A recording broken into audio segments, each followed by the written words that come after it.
मेरे बयान पर केवल उन्हीं लोगों ने आपत्ति दर्ज की है जो गाली देने वाली जमात में है।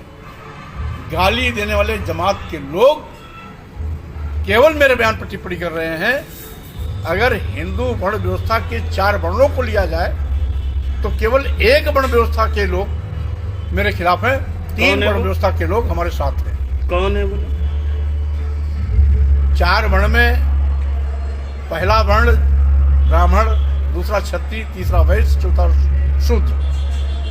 तो पहली व्यवस्था के लोग, पहली वर्ण में आने वाले लोग, जिसमें संत, महंत, धर्माचार्य और जात विशेष के लोग को पीड़ा हो रही है और किसी और को नहीं हो रही है। इसलिए आपका विरोध किससे है? इस वर्ण, ये वाले वर्ण से?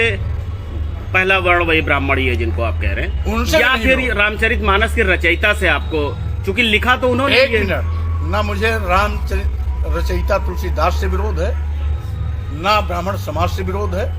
हमें चौपाई के उन अंशों से विरोध है जिन चौपाई के अंशों से देश की समस्त महिलाओं, आदिवासियों, दलितों, पिछड़ों पर अपशब्दों का प्रहार किया गया है। इसके सिवाय और किसी पर हमारा कोई विरोध नहीं। तो किससे? दास की पूरी रामायण पर भी हमने कोई टिप्पणी नहीं की। जो अंश अव्यवहारिक है और मर्यादित शब्दों के द्वारा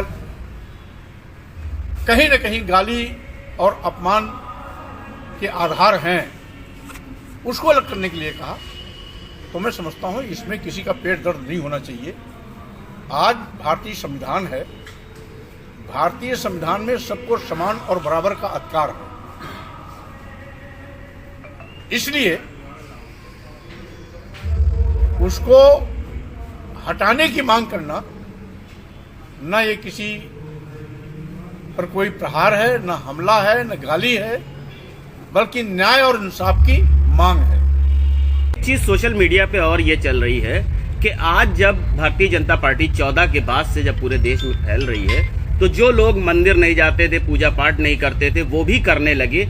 ऐसे में स्वामी प्रसाद मौर्य जी का पार्टी लाइन से अलग हट के बयान देना क्या मायने रखता है? देखिए, भारतीय संविधान सबको बोलने की छूट देती है।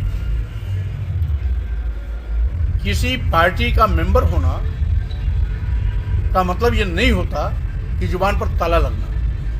हम अपने व्यक्तिगत विचार रख सकते हैं।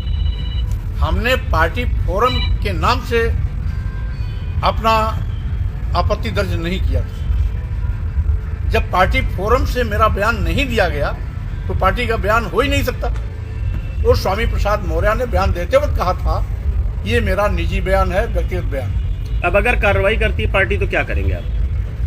अगर मगर कहीं दूर दूर तक ऐसा अंदेशा नहीं है और क्योंकि पार्टी का बयान नहीं है, इसलिए पार्टी को इस पर कोई एतराज भी नहीं है और होना भी नहीं चाहिए।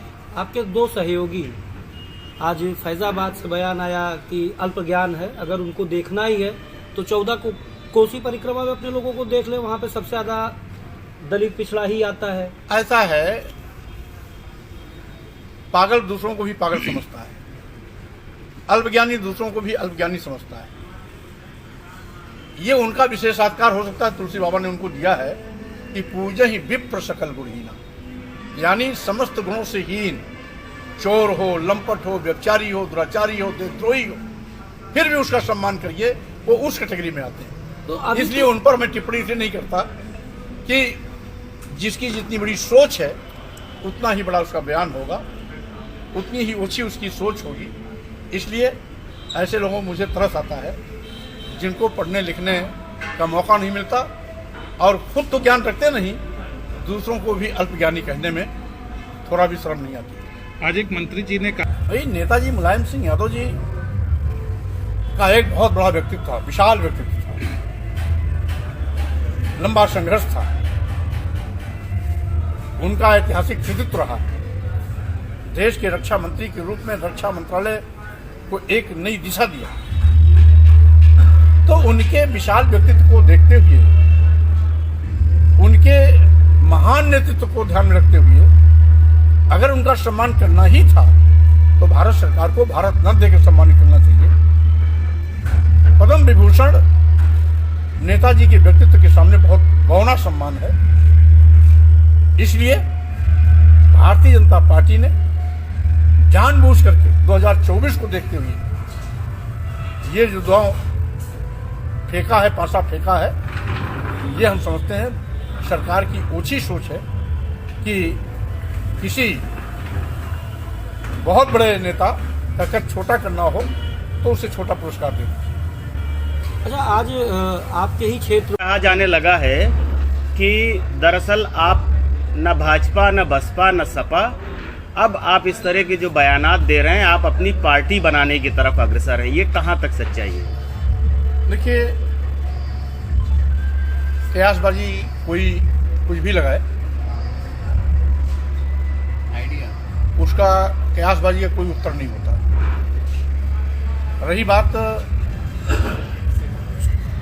मेरे वक्तव्य और बयान का, वो सीधे सीधे मान सम्मान और स्वाभिमान से जुड़ा सवाल है।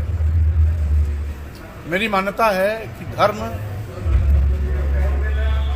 मानव कल्याण, मानव सम्मान, मानवता के सशक्तिकरण के लिए होता है। गाली धर्म नहीं हो सकता। कोई भी धर्म किसी को भी अपमानित नहीं करता। धर्म के नाम पर गाली और अपमान ना व्यवहारिक है, ना ही वो धर्म का हिस्सा है। इसलिए हमारी केवल बहुत छोटी सी मांग है कि तुलसीदास की रामायण रामचरितमानस में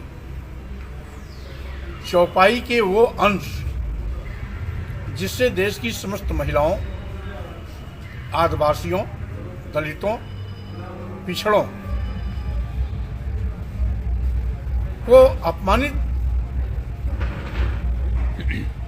करने के लिए हैं, उन पर की गई टिप्पणियां गाली समान हैं। इसलिए अपमानजनक टिप्पणियों को प्रतिबंधित किया जाए या उसको हटाया जाए। छोटी सी मांग है।